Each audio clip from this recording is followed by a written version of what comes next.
So on the antepartum side, so I'm thinking about the next 5 days. I'm planning on delivering in 4 days. It's going to be a scheduled induction. Now that looks different for everybody, but this is my 5th baby. I don't have health problems, but I am reaching an age where I want to be a little bit more in control of when the birth process starts and what does that look like. We also have family to coordinate, and there are lots of studies that talk about when the placenta starts to degrade and all of those things, which you're welcome to look into, but this is part of my journey. So I have had 4 kids so far. 2 of them were inductions and 2 of them were just when my body went into labor is when I came into the hospital. So our first was an induction because he had cardiac defect, he had lots of other things going on. So we wanted to make sure we were at the right hospital, not have to be transferred, and not have to be flown or taken by ambulance to a hospital 2.5 hours away and us be separated and just adding a whole lot of trauma that we didn't need to. So we had a controlled induction. Our second baby and our third baby, we went into labor, I went into labor, and then came into the hospital to have them. Our 4th baby, which is baby girl, she's about 2 now, she decided that she was not ready to come on her own. So at 40 weeks and 1 day, I said, you know what, they called me for an induction bed, and I said, you know what, I'm fine. This is baby number 4. I don't have any health problems. Baby doesn't have any health problems. She's still moving. We're still doing our pregnancy visits, our antepartum visits, like everything looks good. We're doing great. Go ahead and give the bed to somebody who might be higher risk or didn't have good prenatal care. You know, it's no big deal. And I'm sure I'll go into labor because we're over 40 weeks. I'm always a 40-week mom. It's not that big of a deal.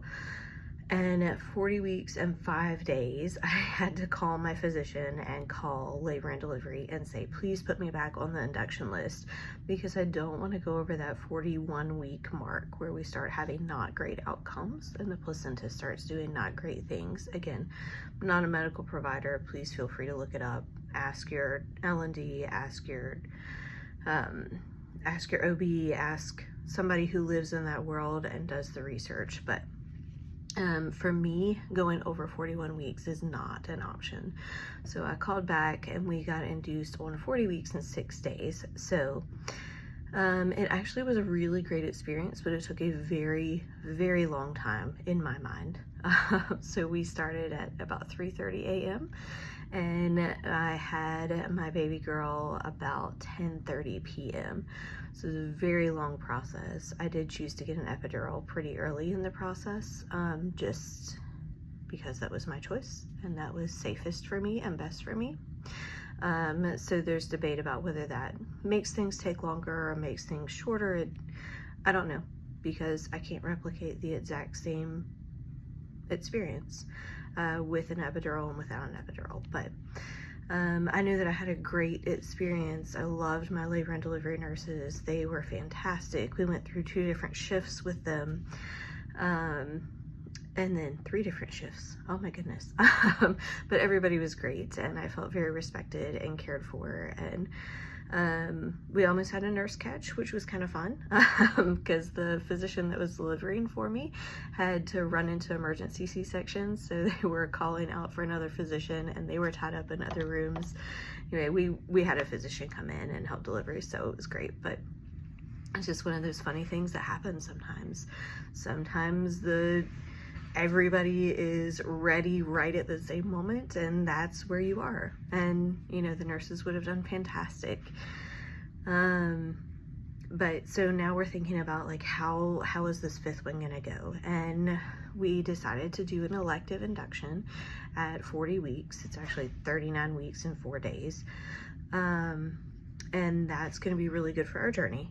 And he is already over 7 pounds. He's already fully developed. Like, everything is great. So what are the things that I'm thinking about right now before I have baby? I don't constantly, but it's always in the back of my mind somewhere. if I haven't felt baby move for a little bit. And usually that's because I'm up moving around or I'm doing something and I'm concentrating, and then I go, oh my goodness, I haven't felt him move for a minute. So then I'll push around, find his foot. At this point, I'm pretty certain that it's a foot based on, you know, all the things that I've been through. So I'll push on him and then he'll push back on me, and I'm like, okay, we're good. I don't usually do kick counts, but if I have lots of reassuring movements within a few minutes, then I'm not worried about it. If I don't, you know, I work where I can just walk over and get checked out. So know that you can always go get checked out. So if your baby stops moving and you cannot get them to move, for me, I don't play. So I don't even wait a whole hour. If I start feeling uncomfortable and I feel like something's wrong and baby's not moving, then I immediately go and get checked out, because it takes 20 minutes to get to where I need to go. And then on top of that, I have to get checked in, and I want to know that I have done the best that I can to advocate for myself and for my baby. I'll be glad to be turned away at the door every single time. And from the folks that I work with, they are glad to check you out and say, hey, you're fine. Everything's okay. Go home. Breathe. I would much rather that outcome every single time than the unwanted outcome of coming in and wishing that I had asked somebody, or I had said, hey, something feels weird, or I haven't felt baby move for an hour or two. Now we're creeping into the 2-hour mark. I would much rather just show up and be told everything's fine. So I'm thinking about how often baby's moving. I'm thinking about what do I want my last meal to be before I go in to labor and delivery, because you don't really get to eat while you're in labor. Mostly because if for some reason we have to move to a C-section, we don't want to aspirate, which means we don't want to like swallow and choke on food that we throw up on, which is super gross, but there you go. That's what it is. That's part of my normal life, so I don't really think twice about it, and other folks get really grossed out and get the heebie-jeebies. I think about when I stand up, like where do I have pain? Where am I uncomfortable? I'm very fortunate. I do not have a lot of pain during my pregnancies. I don't have a lot of fatigue. I don't have exhaustion. I don't have high blood pressure. I don't have lots of swelling. So that's, you know, really very fortunate. Not a lot of folks get to have that sort of privilege. I don't know what's different. I don't know if it was my level of fitness before I started having babies, if it's just my body's way of coping, if it's just genetics. My mom always said that she felt fantastic when she was pregnant, so there's probably a genetic component in there. And honestly, I was raised in a household where you don't slow down and you don't stop, and you just keep going. So I had somebody express to me 2 days ago, they asked me how I was still working, and I was like, why would I not be working? That just seemed like something I didn't really know how to respond to.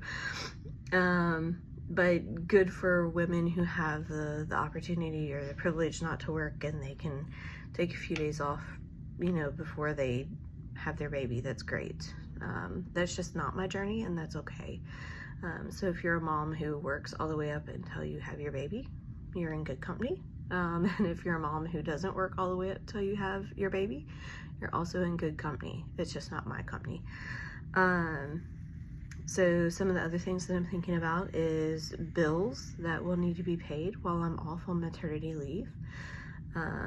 What does it mean to leave a professional job and to come back 10 to 12 weeks later? What does it mean to know that I am protected for a longer period than that, but know that it's not financially practical for our family for me to be off significantly longer than that? I'm also reflecting a lot on my other experiences. So with our first son, I was off for 4 weeks and saved some time for when I would have to be off for his heart surgery. My second son, I was off for 4.5 weeks. I was in the middle of a contract obligation, so I could have taken time off, but it would have set me back professionally significantly. With my third, I was working for a hospice agency, and I was given 8 weeks. Given, a nice term for it. I took PTO for 8 weeks. I did not have that much paid time off.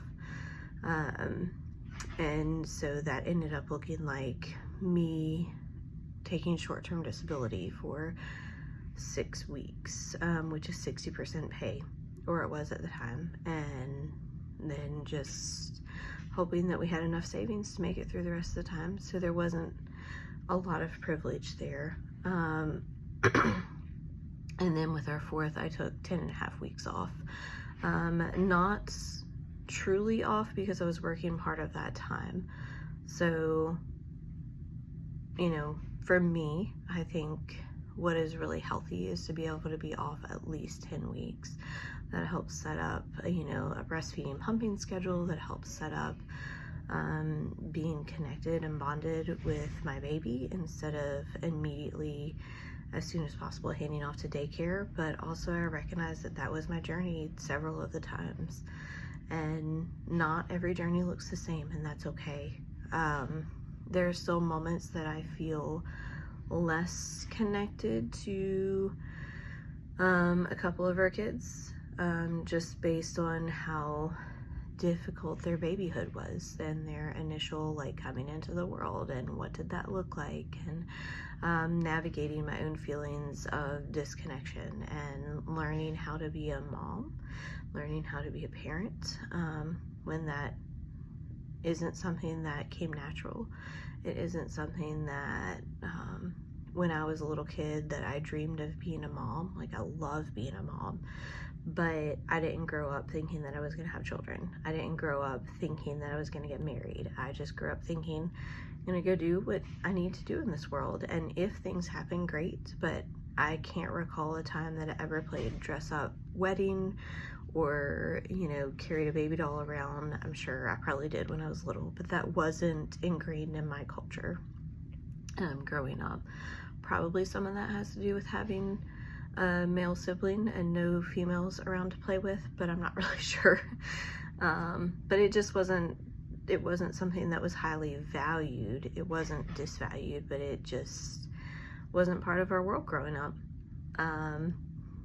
And I think about that a lot because a lot of the girls that I grew up around, when they were 18, 19, 20, they were having their first child, and I was almost 10 years older than that when I had my first child. And so some of their kids are graduating high school, and my kid's still a long ways away from that, which is just wild to think about. So those are some of the things I'm thinking about right now.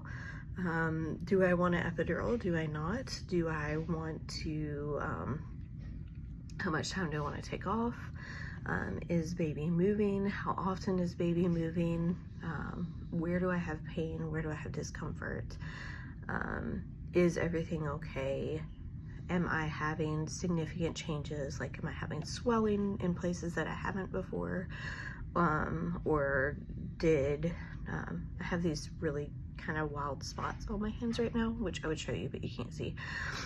But they're not cholestasis because I've had my liver checked, but they're just one of those weird skin changes that happen during pregnancy. So like noticing the little things is really important to me, and to be able to say, hey, is this normal? Is this weird? And you know, I met with my physician on Monday, and she's like, well, it's weird, but it's normal, so don't worry about it.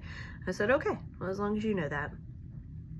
Then I'm gonna rely on her expertise and on her knowledge of hundreds, if not thousands, of women who have delivered versus my one experience 4 times, almost 5 times. But you know, my worldview is going to be much more limited than hers, who has seen this and has done this professionally for a long time. So those are just some of the things that I'm thinking about as we go from 5 days to 4 days to, You know, soon delivery day will be here, and it's wild to think about. I also think about the induction beds. So I work with a hospital where sometimes the beds are backed up. That is very normal right now in healthcare, and it has to do with lots of things, but one of the things has to do with staffing, but mostly it has to do with the hospital that I'm going to be delivering in does high risk deliveries. So folks from outlying areas from 40, 50, 60 miles away will come to the hospital that I'm going to be delivering in, which means that, you know, folks that are having significant difficulties with their deliveries or are anticipated to have pregnancies like my first one, they're gonna get some priority, and that's totally fine with me. And also moms that are coming in active labor get priority over inductions. So sometimes that looks like calling and saying, hey, do you have a bed? And they say, not yet, give us a call back, which is what happened with my girl the first time that I was offered an induction bed. And then, you know, like I said before, we ended up not taking that one. But that's pretty much all I have for today. Have a good one.